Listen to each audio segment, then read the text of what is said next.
உறுப்பினர் வேலு அவர்கள். மாண்புமிகு பேரவைத் அவர்களே, நீங்கள் சொன்ன கருத்தை திராவிட முன்னேற்ற கழகத்தின் சார்பாக முழுமையாக நாங்கள் ஆதரிக்கிறோம். காரணம், ஒரு திருத்தம் எப்பொழுதும் கொடுக்கிற பொழுது அன்றைக்கு ஏதாவது பிரச்சனை இருக்கும் என்று தான் சம்பந்தப்பட்ட உறுப்பினர்கள் எழுந்து அந்த திருத்தம் எங்களுக்கு ஏற்புடையதல்ல, அந்த திருத்தத்தில் இப்படி மாற்றம் செய்ய வேண்டும் என்று கருத்தை சொல்வதற்கு முழு உரிமை உண்டு. அன்றைய தேதியில் அன்னைக்கு பிசினஸ் முடிஞ்சிடுது. அன்னைக்கு இன்னொன்று கூட அவர் கேட்கலாம், நீங்கள் திருத்தம் கொடுத்தீங்களே, முதலமைச்சர் அவர்கள் இந்த திருத்தத்தை ஏற்றுக்கொண்டு தீர்மானத்தை நிறைவேற்றுகிறார், அது எங்களுக்கு விளக்கமாக சொல்லுங்கள் கூட கேட்கலாம். அப்படியும் யாரும் கேட்கல. ஏன்னா இந்த திருத்தம் எங்களுடைய கழகத்தினுடைய தலைவர் அவர்கள், இன்னும் குறிப்பாக சொல்ல வேண்டும் என்று சொன்னால், வீரேந்திர பட்டேல் முதலமைச்சராக இருந்த பொழுது அன்றைய தினம் பொதுப்பணித்துறை அமைச்சராக எங்களுடைய நெஞ்சமெல்லாம் இருந்திருக்கிற அன்பு தலைவர் கலைஞர் அவர்கள் பொதுப்பணித்துறை அமைச்சராக இருந்தார். அண்ணா அப்பொழுது முதலமைச்சர். அன்றையிலிருந்து இந்த காவிரி பிரச்சனை அன்றையிலிருந்து இது தொடர்ந்து பல்வேறு வகையில பல சட்ட போராட்டங்கள்லாம் நடைபெற்று அதற்கு பின்னால் உயர்நீதிமன்றத்திற்கு போய் உச்சநீதிமன்றத்திற்கு போய் அப்புறம் ட்ரிபுனல் வந்து இப்ப அத்தாரிட்டி இருக்கிறது. இதற்கு பெரிய நெடும் இதற்கு பல்வேறு வகையில சட்ட போராட்டம் நடத்தி இருக்கிறோம். இது முழுமையாக திராவிட முன்னேற்ற கழகத்துக்கு தெரியும்.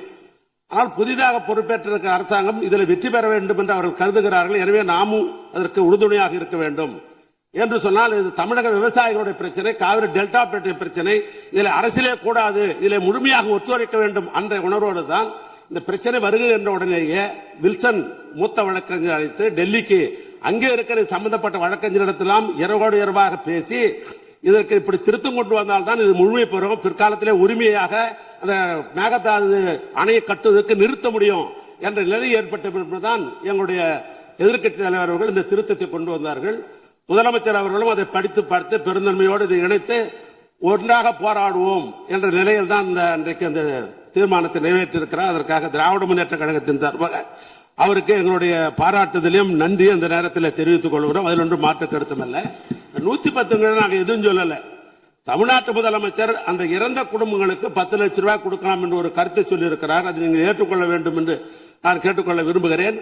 ஏற்கனவே ஒரு மானிட்டரிங் கமிட்டி இருக்கிறது லேபர் சைடில், விழிப்புணர்வு உருவாக்க வேண்டும் என்று அவரே ஒரு புள்ளிவிவரம் படித்தார். 27,000 தொழிலாளர்கள் ஈடுபடுகிறார் என்று இருக்கிறார் என்று சொன்னார். எனவே இந்த 27,000 தொழிலாளர்களுக்கும் முதலாளிகளுக்கும் ஒரு விழிப்புணர்வு உருவாக்குவதன் மூலமாகத்தான் இது கட்டுப்படுத்த முடியும்.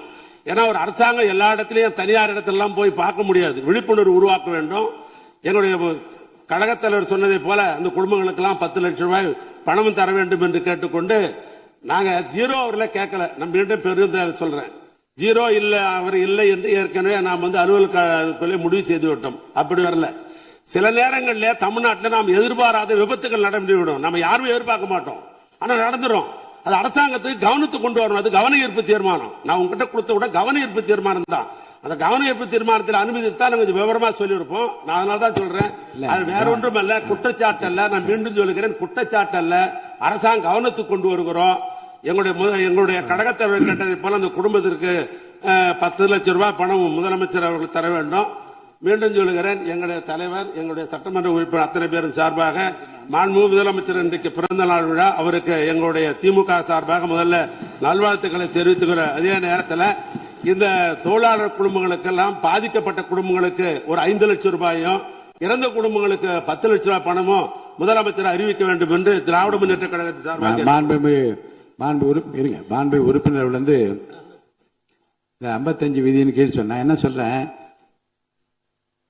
இந்த விதி அந்த விதி என்றில்லாமல் நீங்கள் சொல்லுகிற இந்த கருத்தை எப்போதுமே காலையில் வந்தவுடனே இந்த 55 விதியின் கீழே கவன ஈர்ப்பு தீர்மானம் கொடுக்கிறேன் என்று அவசரப்படுத்தாமல், இதே பாருங்க, இப்ப நீங்க பேசுனீங்க, உங்களுக்கு நேரம் கொடுக்கப்பட்டது, அந்த நேரத்தில் பயன்படுத்தி அதை உங்கள் கோரிக்கையை வைத்தீர்கள். இப்படி உங்களுக்கு என்று வாய்ப்பு தருகிற போது அந்த பிரச்சனையை சொல்லுங்கள், தகுந்த விதத்தில் பதில் சொல்வா என்றுதான் நான் காலையிலிருந்து சொல்லிக் கொண்டிருக்கிறேன். அடுத்து நீங்க உறுப்பினர் நீங்க பேச முடியும், இருங்க நான் கேட்டுருங்க. உங்களுடைய உறுப்பினருக்கு பேச வாய்ப்பு இருக்கிறது, பேசுகிற போதுதான் பேச முடியுமே தவிர இந்த பிரச்சனை குறித்து விவாதத்துக்கு இடமில்லை. மாண்புமிகு அமைச்சர் ஊரக வளர்ச்சித்துறை மற்றும் நீர்வளத்துறை அமைச்சர் அவர்கள் விளக்கம் அளிப்பார்கள்.